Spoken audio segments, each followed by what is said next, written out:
Hello and welcome back to Getting Your Money's Worth. I'm Judith West, host, and our guest is Jeri Sedlar, and we're talking about retirement. In fact, we have Don't Retire, Rewire.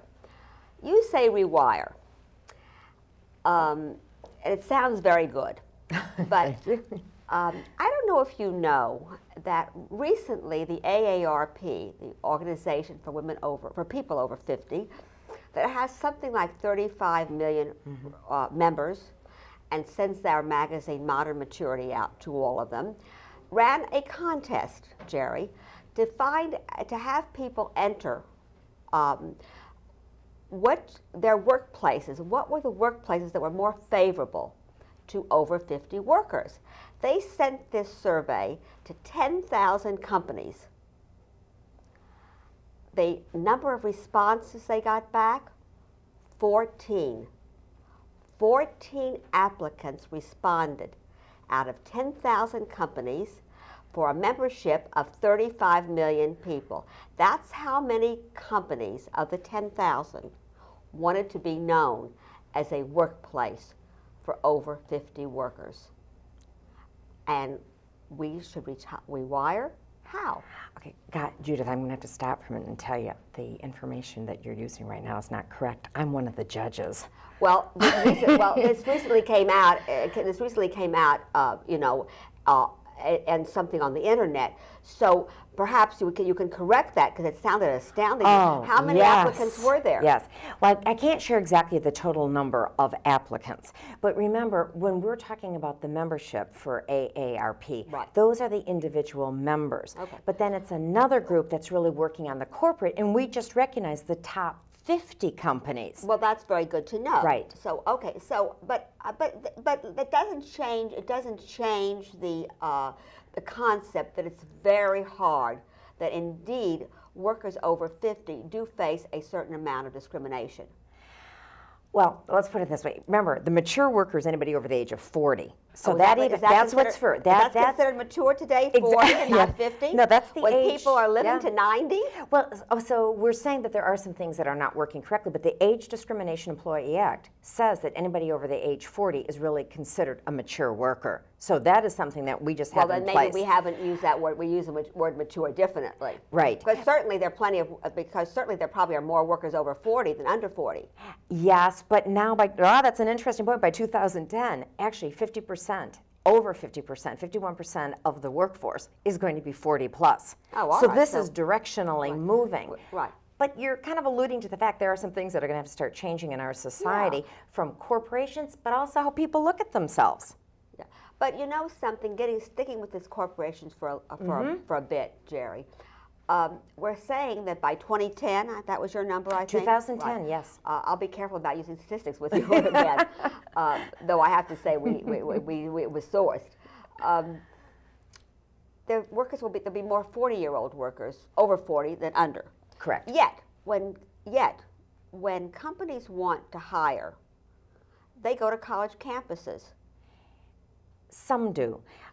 Can I tell you right now where some shortages are, though, and where some mature workers are getting hired? Okay, take a look at some industries like oil, gas, energy, healthcare, aerospace, nursing, teaching. We're going pretty fast. But where are they finding these workers? How are they finding them? There's a few. First, a lot of them are what we call the returning retiree, somebody who definitely said, I've got my pension, I've got my 401k, I'm retiring. Okay. Then all of a sudden they find out I kind of miss some of the things at work, and their corporation has kept in contact with them, called them and said, we'd love to have you come back. That is what we call the rehired. Is that pretty typical, Jeri? It's definitely happening more and more. They're coming back directly to the organization, or they're coming through what we call a third-party employer to keep it. Well, it's an outside firm that they can be on their payroll, so it does not affect their pension or their Social Security. Let me interrupt you for a minute. Let's talk about our viewers that are out there. Sure. Let's talk about the viewers that are folks that took an early retirement, for folks that were forced out of their job, a variety of things, that indeed say they don't have enough money anymore or they're bored. where can they go? If their corporations are not calling them back, where can they go? Right where you started, the AARP With the list, AARP? AARP.org. So all 50 companies are listed. That is recruitment. That is a recruitment firm too? Absolutely. Well, AARP will list all the best companies, but they also have a feature which is really highlighted on the employers who are looking to hire the 50 plus. Organizations like CVS, Home Depot, Borders. Right. So they're out there, Judith. I think it's just that people have to be aware of where they can go to get the information. Okay, and they they should be, because after all, in today's world, that 50-year-old, 60-year-old person has a lot to go. Has a lot more to go. Yeah. All right. So that's one category that we're talking about. So now let's talk about folks now who don't want to go back to work. Right. Work as we know it, officially right. work. What are they going to do with themselves to stay vital, to stay interesting? Well, that's what I hope that they're asking themselves, what am I going to do? Yeah. Well, so do we. We look at it, them. Yeah, we look at it this way. Some people will want to work, and a lot of the numbers are showing that even AARP discovered it, Merrill Lynch discovered it, the Conference Board, people are saying more and more people want to work. Work in retirement, not only for financial reasons, but a lot of times it's for their fulfillment. But it's the new way that we try to show people think about work differently. Some people are saying, I would love to start another career. Others saying, I want to go back to school. Others are being honest and say, I want part-time. I want flexible work. Is that available too, flexible work? It's starting, absolutely. You know what it is? It goes back to the organizations also, these corporations, when they realize, I'm having a brain drain. These people who are 50, 55, even 60 are leaving with great skills, with competencies, and people are saying, I don't want to lose you. What's the schedule you want to work on? That's very good news. Yes. That's very good news, because there was a period of time where it was considered, if you were in the 50 or 60, that you were out of it. You didn't, especially with all this internet and computers, you're out of it, you don't have the right skills, you don't know. Judith, let me tap into that so that everyone in the audience hears this part. You've got to keep up on your technology. Even if you're going to be working at CVS, you have to have a sense of computers because you're going to be dealing with inventory. So what I say is, have all the silver ceiling barriers been broken? No. But it's definitely changing. I love that. It took me a minute to get that. But since we're women talking during Women's History Month, right. we have silver ceiling instead of glass ceiling. That's it. Right. And since I'm the former editor at large of Working Woman, right. I help women break the glass ceiling, and now I help people and organizations break the silver ceiling. So I don't want to let you think that all of these barriers have been really broken. They haven't, but it's happening. Right. Yeah. But you know, the other thing is true. You say more and more women want to work. I think also, Jeri, that we are in a moment in time when so many baby boomers that are now at their 50s, and many of those baby boomers are women who have worked for the first time all their lives and have not stayed home, and they need that. They miss that component. Very much, in fact. They are not so eager to leave.